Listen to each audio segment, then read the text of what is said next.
All right, this is T.M.G. Fitness, health and fitness tailor-made to you. So this is the first installment of how you prepare for a marathon. How you prepare for a marathon. So the first thing that I'm gonna tell you what you need to do, you need to know your beats per minute at rest. So rest is what I'm doing right now. I'm resting. I ain't really doing too much. I'm not doing anything. So what I'm gonna do is I'm gonna take three readings. Now there's two areas you can use. Right on the side of your Adam's apple. Now, I don't want nobody here, I can't feel nothing, or I'm getting lightheaded. Probably because you're pressing on the vein. And if you're doing that, you're not going to feel anything. So you just lightly place your hand on it. If I stop talking, I can feel the beats. I can feel the rhythm in my veins. The same thing on your hand. Place right here. Don't press, hold. And after a while, you do this so much, you know right where to go. So I just went right to it. As soon as I let it chill for a minute, I felt it. Now that you got your rest heartbeats per minute, now what I need you to do, I need you to go to the nearest treadmill, wherever you at, and I need you to, and here we go, we're going to start with the progressions. So the first one is walk. The second one is walk, run. Third one is flat out just running. Once you run your mile, run your mile, you're going to take your heart rate again. You're going to take your heartbeats per minute again. And you're going to wait till like 30 seconds after, because you know you might be a little winded. And I need you to push yourself, because all this stuff works off of you actually doing this thing and being truthful with yourself. So I'm going to actually need you to actually, you're going to walk like your life depending on it. If you're going to walk, run, you're going to walk, run like your life depending on it. If you're going to run, you're going to run your mile like it dependent on it. But either one you do, you're going to do it like 110% all the way through. Once you get done doing your mile, now you're going to get your active heart rate. So you're going to wait 30 seconds because you might be like, oh, I'm about to pass out. Oh, I feel crazy on my legs. So we give you 30 seconds to take a little break. After your 30 seconds, you're going to do the same thing again. You're going to take 3 readings. Once you take these 3 readings, you add them up and you divide them. Guess what's that called? Getting averages. So we learned math today. So now you got your average. Now you have your average of active heart rate. You have your average of rested heart rate or beat per minute. Now that you know that, guess what you know you can start doing? Now that you know these numbers, this is where people that got CrossFit and Fitbits and all these watches and watches that do your heart rate and y'all never use them things on there, well, this is what it's going to do. Once you know these things, I know runners that write these things on their hands. I know runners that log these things in their devices. Even people that go use the treadmills and people that really don't know much about treadmills or just know to hit quick start and go. If you really mess around with the treadmill, you'll learn a lot of stuff. They got on there called heart rate.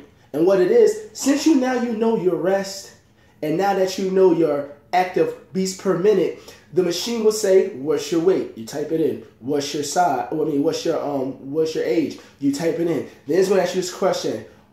Heart rate per minute, beats per minute. All right, now say if I know my upper level, when I'm starting to get close to my upper level is like 66 beats per minute. So I might don't want to get to where I'm about to hit a wall. I might want to keep a range in between probably between 145, 156 maybe, keeping in that range. So now when you're on the elliptical or the treadmill, you type this stuff in, and then the treadmill starts letting you know when you need to push harder or when you need to slow it down. Guess what we just learned? You just learned how to pace yourself. Bam! That's what the heart rate and all this is teaching you, how to pace yourself. That's why if you use these devices correctly and you read the booklet, you will learn some of these things from off of this device. So when you're sitting there like, oh, I'm tired, or oh, I'm about to pass out, or oh, maybe I might push a little harder, your watch, once you know these things and your heart is tracking your beats per minute, your heart rate, you will know, well, if my lower range is 90 beats per 76 beats per minute, but my upper range when I'm at my level where I'm at is 166, and I'm running a 3 miler, and in my first mile I'm already reaching at 133. Guess what I might want to do? I might either want to slow down a tad bit, or maybe I could be like, you know what, let me crank it up a little bit. Let me get to 340. Let me get to 140 beats per minute. That's how you pace yourself. So all this stuff comes together.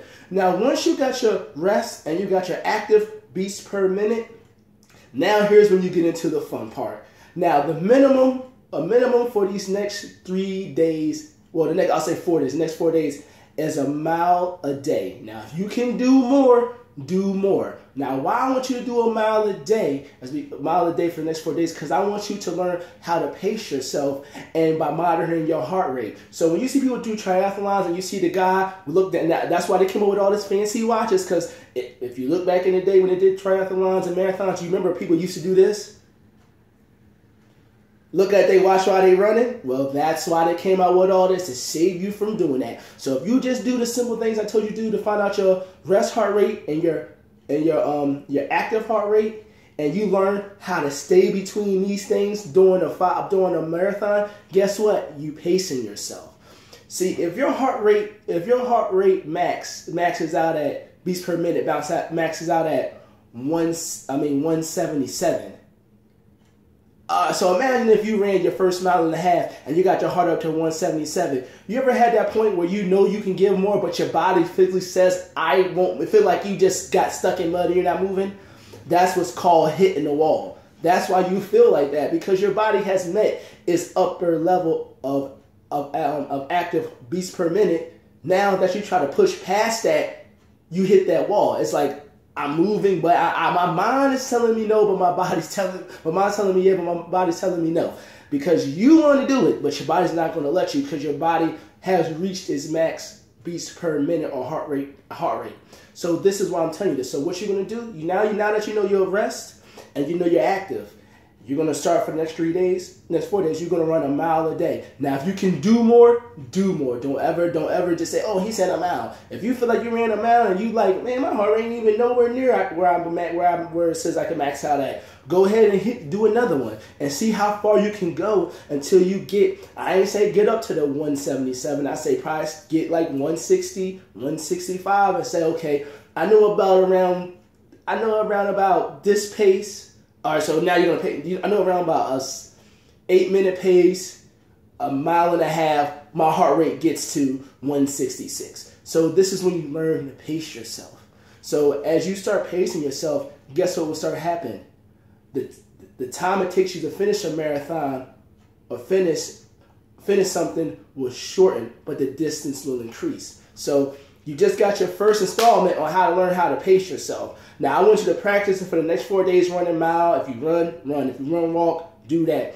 If you walk, do that. But I want you to figure out your rest and your active heart rate and learn how to play in between those two, that when you're running your marathon, that you don't get tired, and you know how to learn how to pace yourself. So it's baby steps to everything. So this is the first installment. So make sure you do these things that I asked you to do, and you get out here the next 4 days. And if you have anything that you would like to ask, any questions, you can hit me up on my Twitter at T.M.G_fitness7. You can hit me up on Facebook, Jamal Guy.